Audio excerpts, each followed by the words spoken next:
How's it going, lads? Marshall here, and welcome back to another review on the channel. This week's Once to Watch is jam-packed, but this guy is an objective. It's Once to Watch Tanguy, I hope I'm saying that right, Ndombele. We're going to review him today and see what he brings in Ultimate Team. Of course, this is his base version. Before he gets an upgrade, should he get an upgrade? Because over the weekend, he scored for Spurs in a 2-1 win, and he got the man of the match. So if he does get an upgrade, this will become an even incredibler, basically, if that's words, incredibler cards. He should be incredible with an upgrade, but we're going to review his base today. Doesn't necessarily mean it's a Once to Watch review, doesn't necessarily mean it's a base review. It's a mix of both of them. So lads, if you do enjoy, you know what to do. Bring that hype. Smash that like. The support on Lewandowski was sensational, so thank you so much for that. And subscribe to the channel if you are brand new around here. Now, the team that you see in the background, some of you may recognize, this is my Road to Glory team. There's no spoilers. Since then, I've changed the team. I've mixed the team up, and tomorrow morning you'll be seeing the results of that. But for now, Tanguy Ndombele, what you're all about, let's get into the review. So here we go then, lads, and as you all know, basically, this card is free. This card is free, nothing, it's no cost in it whatsoever. Basically, you just need to do those objectives in order to get the cards.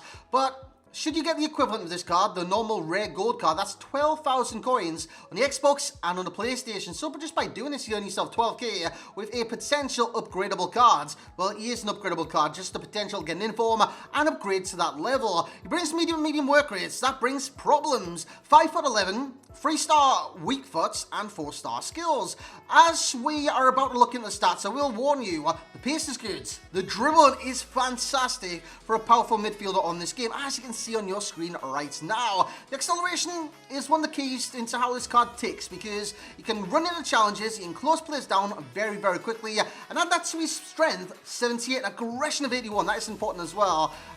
You've got a very abrasive midfielder who loves to challenge, but sometimes gets over reckless. He commits a foul, and that is down to the stand tackle being 74 and the slide tackle of 69. Isn't that high on the cards? In terms of the pace, 84 acceleration, like I did say, 76 sprint speed, that's adequate enough for a centre midfielder slash cam slash CDM on this game. It's very good.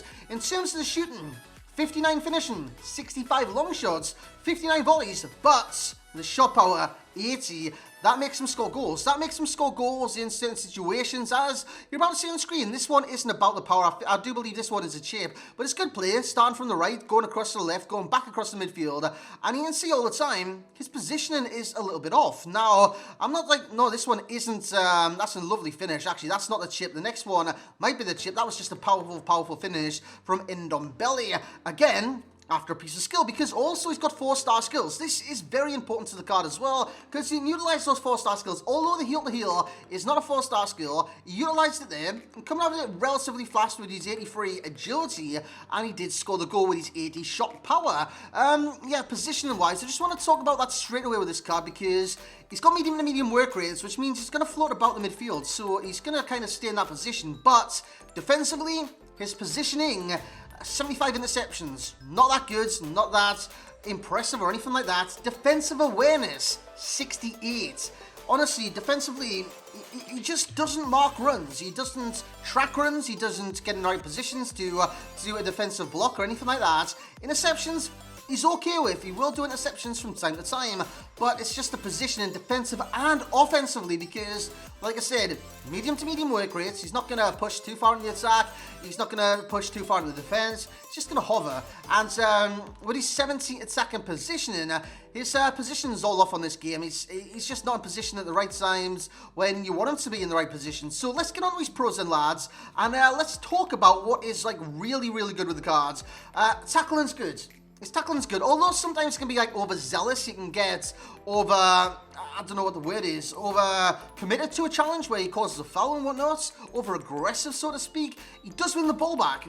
Again, it's a combination of certain few stats, but mainly his strength. He's very strong in this game, he's very imposing on this game, and he's got a character model on this game that's similar to Musa Sissoko, so he is very powerful, and he does impose himself upon over midfielders, over defenders, over attackers. He imposes himself wherever he is on the pitch. In terms of the power, it's there with the card, it's there for all to see with the card. He's a very powerful player on this game, and that is again down to his strength. His stamina being 80, again, you can run him all around the pitch. His 80 stamina should be good enough. As you see us get into the area here, Lucas cuts it back. It's Tanguy Ndombele. Yet again, look at that crowd rushing the front of the stand there. I just had to celebrate with them, boys, even though he didn't jump in the crowd. But yeah, let's get on the rest of them. Dribbling. Dribbling is good. Dribbling is fantastic. That's his best category. He's got 83 agility, 86 balance, 84 reactions, 86 ball control, 88 dribbling. For someone that's this like powerful and stuff, that's incredible. And with the Ancient Chemstar, which I did use in the card, he goes to 98 dribbling. That's very impressive. So impressive, in fact. I was blown away by his dribbling in this game. In terms of composure, it's 87. He's got 87 composure. That's all gravy. That's all good, and it is very good in game. You see Ndombele on the board, kind of composed there. Lovely pass around the corner to Richarlison, I think it was, on the ball. I just don't know what's happening in there, but he will win it back on this move. As you see us kind of win it in midfield. I had Rabiot in the team at this stage. It comes to Ndombele. Ndombele into Lucas. What can Lucas do? Lucas can hit the keeper. That's just what happens there. As I will score from this move, though, eventually. I do believe so anyways, as Richarlison taps into an empty net. In terms of acceleration, it's good. It's very good. It's 84. It's what's needed on this card. Acceleration is good and all, but if you don't have a purpose to the acceleration, it's literally pointless. But Ndombele, he runs into challenges, he runs beyond players, he skills past players, because of the 4-star skills, of course, and he dribbles past players, and the acceleration helps him in a number of different ways. In terms of the ball control, it's there, it's fantastic, and he controls nearly every single ball that comes into him instantaneously. As you see, a left foot finesse, don't do that with this card. Do not finesse the ball at all with this card, because that will happen. But yeah, his ball control is very, very good. Now the downsides to the cards are what you've just seen just on your screen. Finishing, 59, it's not that good. Long shots, 65, it's not that good. And what I will say is do not finesse. I just mentioned that, but do not finesse with Tanguy Ndombele, because it just won't be accurate. It's just not accurate. His finesse shots, cut it out, boys. Cut it out. But what else? What else does he lack? Like I said, and I went into it in great detail, the positioning on the card is just not good. It's just not...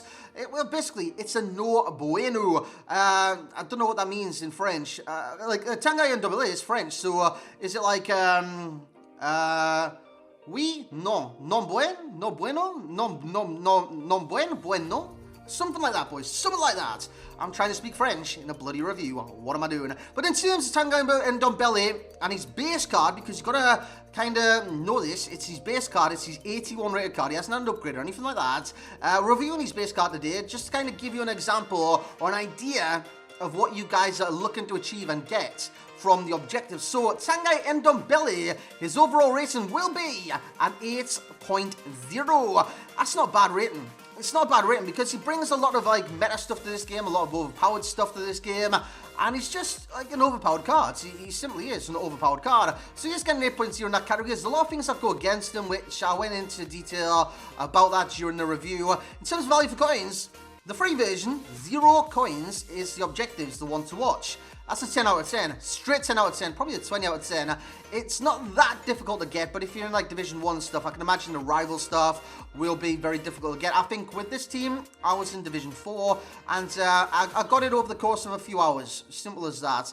The squad battles can be, I don't know, just like boring and stuff, but again, you get packs at the end of the week, you know what I'm saying? So it's definitely worth your time. In terms of 12k one off the market, if you don't get this card, the 12k one is not that worth it. His price will go down to like 5k, and then 2k, maybe 1k. His price will drop and drop and drop. I don't see it going up any higher than the 12,000 coins. In terms of enjoyment rating, 8.3. Again, he's got that skill and that the passion. He's got a lot going for him. Does Tanguy Ndombele, and the main thing is the dribbling. So in terms of FUT Champ status, it would be a starter for myself because actually going into the first weekend league, you're going to want a lot of starter players, and Tanguy Ndombele is one of those starter players that is quite overpowered, as I did say on this game. And in terms of games played, I played 11 games total with this one to watch Ndombele. He scored 4 times and assisted twice. His first 5 games, 8.7, 9.0, then I went on a terrible run of form, 7.3, 7.4, and he got an 8.5. Gives those French links, Mbappe, etc, etc. He gives us Premier League links from anyone at Spurs to get a good strong link to a perfect link with the similar player Musa Sissoko. Sissoko is a similar player because of like what I said in this review. It's the character models. They are very, very similar in game. The key pro will be the dribbling, the key con will be the position, both offensively and defensively. Best chem style was one I experienced anyways. It was a great chem style on the card, and that was Engine. 85% midfielder cam, right mid, left mid, 82 centre forward, and an 81 CDM. In terms of Frenchmen, which I've tried or reviewed in that position within the Premier League, actually in that position in the Premier League, I don't think I've reviewed anyone else. So he'll come out number 1 in both categories. Passing 7 out of 10, shooting will be a 6 out of 10 with a terrible finishing and long shots, but his shot power does make up for that somewhat. In terms of physicality, he's getting an 8, and the dribbling will be a 7. And the review is done. I hope you have enjoyed today's review. I just wanted to give you an insight into what you're preparing yourselves to unlock and what you're going for should he get 0 upgrades during this year. Like I said, over the weekend, literally yesterday, he scored and got man of the match. He scored and got man of the match in a 2-1 victory. So I reckon he could get an inform this week. So if you are aiming for him, just keep that in the back of your mind. But lads, hope you have enjoyed this review. I do apologise for no review yesterday or upload in general. I was feeling ill. I had a massive migraine, so I just had to skip out on the day, honestly. But I do apologise for that. We're back today, and I hope you have enjoyed this review. If you have, once again, lads, leave some hype, smash that like, subscribe to the channel if you're new around here. And as always, I will catch you all next time.